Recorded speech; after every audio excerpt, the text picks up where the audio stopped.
नमस्ते भारत। आप सभी लोगों के बीच में एक बार फिर से मैं उपस्थित हो गई हूं। तो निवेदन सबसे पहले मेरा वही कि प्लीज आप सब लोग इस वीडियो को लाइक कीजिएगा, अंत तक देखिएगा, शेयर कीजिएगा और साथ के साथ मेरे यानी आपके अपने चैनल ममता पेन्यूली काले उवाच को सब्सक्राइब करते हुए बेल आइकन को प्लीज जरूर हिट कर दीजिएगा, ताकि जब भी मैं लाइव आऊं, कोई रील या वीडियो अपलोड करूं तो उसकी नोटिफिकेशन आप सभी लोगों को तुरंत मिल जाए। इस वीडियो के माध्यम से एक बार फिर से भारतवर्ष की न्याय प्रणाली के ऊपर बात करना चाहती हूं, क्योंकि कभी ना कभी आपको, मुझको, हमारे जानने वालों को न्याय प्रणाली के पास यानी न्यायालय में न्याय हेतु जाना ही पड़ता है। कई बार ऐसा होता है कि कुछ शरीफ लोगों के ऊपर, निर्दोषों के ऊपर झूठे आरोप लग जाते हैं और तब लोग बड़ी उम्मीद और आशा के साथ, विश्वास के साथ कोर्ट्स में जाते हैं। न्यायमूर्ति, जज साहब, मिलॉर्ड्स के सामने खड़े होते हैं, टकटकी लगा करके उनकी तरफ देखते हैं, मन में विश्वास रख के कि मैंने कुछ गलत नहीं किया, सबूत मेरे खिलाफ नहीं है, मुझे न्याय मिलेगा। लेकिन जब आप देखते हैं कि हाईकोर्ट के एक जज के घर से करोड़ों रुपए के अधजले नोट मिलते हैं, तो आपका वो विश्वास डगमगा जाता है, हिल जाता है। आप अंदर ही अंदर घबराने लग जाते हैं कि ये क्या हो रहा है देश के अंदर। जुडिशियल सिस्टम के अंदर करप्शन कैसे हो सकता है? पुलिस थाने की चौकी में हम करप्शन देखते आए हैं, लेकिन जुडिशियल सिस्टम के अंदर मिलॉर्ड के घर से करोड़ों रुपए का कैश, यह वास्तव में हिला देने वाला है। और इसीलिए इस विषय पर मैं लगातार बात कर रही हूं, क्योंकि यह एक जज की बात नहीं है, यह पूरे सिस्टम की बात है, उसके विश्वसनीयता की बात है। कुछ भी हो जाए, भारतवर्ष की आम जनता का न्याय प्रणाली से भरोसा नहीं हटना चाहिए। क्या होता है ना, कई बार कई लोग जेलसी के कारण, विच हंट के कारण झूठे केस में फंसा दिए जाते हैं। कई बड़े बड़े वकील उनको करने पड़ते हैं, जो बड़े वकील नहीं कर पाते, छोटे वकील करते हैं। हार्ड एंड मनी उनकी फीस के तौर पर उनको देना पड़ता है, सालों साल वो केस लड़ते हैं। और उसके बाद ऐसा भी होता है, और जिम्मेदारी के साथ बोल रही हूं, कि जो दोषी होता है वो बाइज्जत बरी हो जाता है और जो निर्दोष होता है उसको दोषी करार कर दिया जाता है। और उसके बाद वो इस कोर्ट से उस कोर्ट में भाग रहा होता है, इस वकील के ऑफिस से उस वकील के ऑफिस में जा रहा होता है। मैं कहना चाहती हूं कि अगर ऐसा ही चलता रहा तो ये न्याय प्रणाली के लिए और मिलॉर्ड्स के लिए, उनकी इज्जत के लिए भी अच्छा नहीं है। और इसीलिए इस सिस्टम के अंदर ट्रांसपेरेंसी होना बहुत आवश्यक है। जस्टिस यशवंत वर्मा के केस में दूध का दूध और पानी का पानी होना बहुत आवश्यक है, क्योंकि इस समय जो सबूत हैं वो स्पष्ट तौर से ये कह रहे हैं, चीख चीख करके कह रहे हैं कि कुछ तो गड़बड़ है दया, कुछ तो गड़बड़ है दया। और ग्रेप वाइन से जो खबरें आ रही हैं वो ये कि काफी लोगों की इधर उधर बहुत सारी इन्वॉल्वमेंट है। कुछ प्रश्न हैं जस्टिस यशवंत वर्मा के केस में, वो मैं आप लोगों के सामने रखना चाहती हूं। सबसे पहले यह सोचने वाली बात है कि इतनी बड़ी रकम जस्टिस वर्मा के घर में आई कैसी, आई कैसे, वो पैसा कहां से आया, वो पैसा किसका था? जो अधजला कैश था वो उस कमरे आउट हाउस से हटाया क्यों गया? जो एविडेंस थे उसके साथ छेड़छाड़ क्यों हुई? और छेड़छाड़ हुई तो वो किसने करी? जस्टिस वर्मा ने स्वयं करी या उनके परिवार के सदस्यों ने करी? इस पर भी पूछताछ होनी चाहिए। और उसके बाद जस्टिस वर्मा लगातार कह रहे हैं कि मुझे नहीं पता कि यह पैसा मेरे घर में कैसे आया। तो जस्टिस वर्मा को शायद यह तो पता होगा ना कि जहां वो रह रहे थे वो उनकी कोठी थी, वो उनका इलाका था, वो उनका घर था। और जैसे मैं लगातार बोल रही हूं कि ये मिलॉर्ड की कोठी है, इसमें पंछी भी उनकी इजाजत के बिना पर नहीं मार सकता, टाइट सिक्योरिटी होती है। 15 करोड़ रुपए जैसा बताया जा रहा है वो उनके घर के अंदर चला गया, उनके कमरे में बंद हो गया और उनको पता ही नहीं चला। ये नहीं हो सकता, ये संभव नहीं है। और एक और महत्वपूर्ण बात मैं बोलना चाहती हूं कि मिलॉर्ड्स, कोई भी हो, आप, मैं, इस देश के राजनेता, न्यायाधीश, कोई भी इस देश से ऊपर तो नहीं है ना, इस देश के कानून से ऊपर तो नहीं है ना।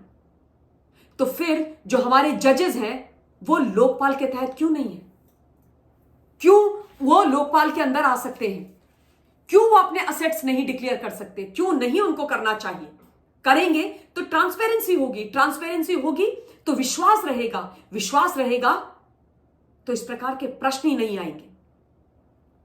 इसलिए इस मामले में हम सबको आवाज उठाना, ब्रेनस्टॉर्मिंग करना और लगातार इस विषय पर अपडेटेड रहना नितांत आवश्यक है।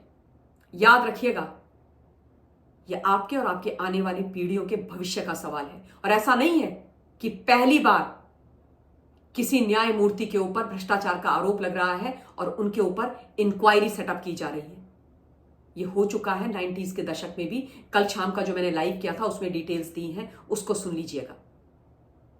कुछ क्विक अपडेट्स बता दे रही हूं जो कल पूरे दिन हुए हैं दिल्ली में हाई कोर्ट के अंदर, यानी 27 मार्च को। सबसे पहले 6 जो जगह की बार एसोसिएशन है उनके जो रिप्रेजेंटेटिव्स हैं वो कलेजियम जो सुप्रीम कोर्ट का है उनसे और सीजीआई साहब से जाकर मिले हैं। इलाहाबाद हाई कोर्ट की बार एसोसिएशन, गुजरात की, केरला की, जबलपुर की, कर्नाटक की, लखनऊ की।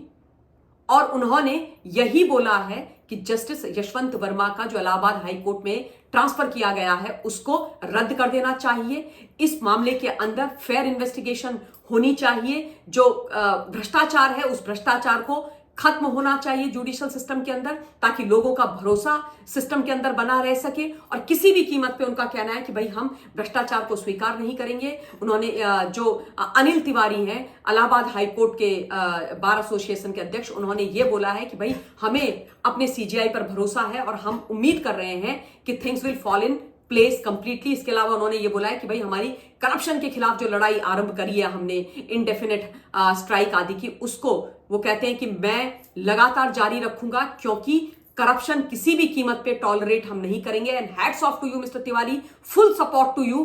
करप्शन वास्तव में स्वीकार्य नहीं होना चाहिए। वो कहते हैं कि हम कफन बांध के निकले हैं और हम इसके खिलाफ लड़ेंगे।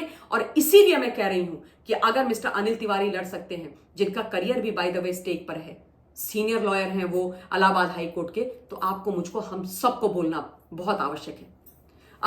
इसके अलावा ये जो पूरा बार एसोसिएशन था विभिन्न जगहों का, वो जाकर के लॉ मिनिस्टर जो अर्जुन राम मेघवाल जी हैं उनसे भी मिले हैं। उसके अलावा कुछ और महत्वपूर्ण अपडेट्स हुई हैं, क्विकली आपको बता देती हूं मैं कि क्या क्या चीजें हुई हैं।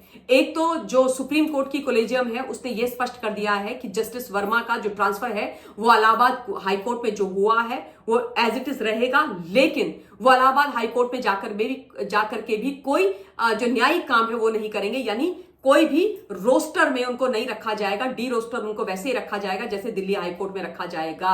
आई डोंट नो ये कैसे सही है, मुझे समझ में नहीं आ रहा है, बिकॉज मेरे हिसाब से दिस इज नॉट करेक्ट। मुझे लगता है उनके ट्रांसफर को रोक देना चाहिए जब तक कि इंक्वायरी समाप्त नहीं होती है। इसके अलावा जो सुप्रीम कोर्ट ने कमेटी का गठन किया है 3 जजेस की कमेटी का, उसने जो दिल्ली फायर सर्विस के चीफ हैं मिस्टर गर्ग, उनसे भी पूछताछ करी है, उनका स्टेटमेंट दर्ज कराया है। मैंने कल भी बताया था अपने लाइव में, आज भी बता रही हूं कि जो 8 पुलिस वाले हैं उनका फोन जब्त करके फॉरेंसिक के लिए भेजा गया है। ये वही 8 पुलिस वाले हैं जो जब आग लगी थी जज साहब की कोठी में तो वहां पर पहुंचे थे, और इन 8 में से ही एक ने वो वीडियो बनाया था, जिस वीडियो के बारे में बड़ी अनाप शनाप बातें बोली जा रही कि फेक है, फलाना है, ढीकना है। उस पर भी मैं कल लाइव पे बात कर चुकी हूं, इसलिए डिटेल में यहां नहीं जाऊंगी। उसके अलावा जो तुगलक रोड का एसएचओ है उनका भी फोन जब्त कर दिया गया है। तुगलक रोड के एसएचओ का फोन इसलिए जब्त किया है इस थाने का क्योंकि जज साहब की कोठी इसी थाने के तहत आती है, और क्योंकि जो कमेटी है उसने बोला था एसएचओ का फोन जब्त करने के लिए, इसलिए किया गया है। और उसके अलावा जस्टिस यशवंत वर्मा ने अपने लिए एक लंबी चौड़ी वकीलों की फौज साहब खड़ी कर दी है। जज साहब ने वकीलों की फौज खड़ी कर दी है। उनकी जो वकीलों की फौज है वो भी जो इंक्वायरी कमेटी है उसके समक्ष गई थी और उन्होंने अपना साइड रखा है। ठीक है, बिल्कुल रखा जा सकता है। तो ये तमाम चीजें कल हुई हैं, ये महत्वपूर्ण अपडेट है। लेकिन 14 तारीख की रात को ये कैश कांड हुआ था और 28 तारीख आज हो गई है और सारा देश टकटकी लगा करके अब न्याय प्रणाली की तरफ देख रहा है, क्योंकि यह न्याय की बात है। ये न्याय की बात है। और मैं फिर से बोलूंगी कि एनजेएसी आना नितांत आवश्यक है। एनजेएसी की आवश्यकता है, लागू हो जाना चाहिए।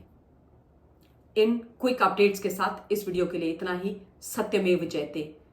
न्याय बिकता है, बोलो खरीदोगे, नहीं चलेगा। बहुत बहुत धन्यवाद। जय हिंद।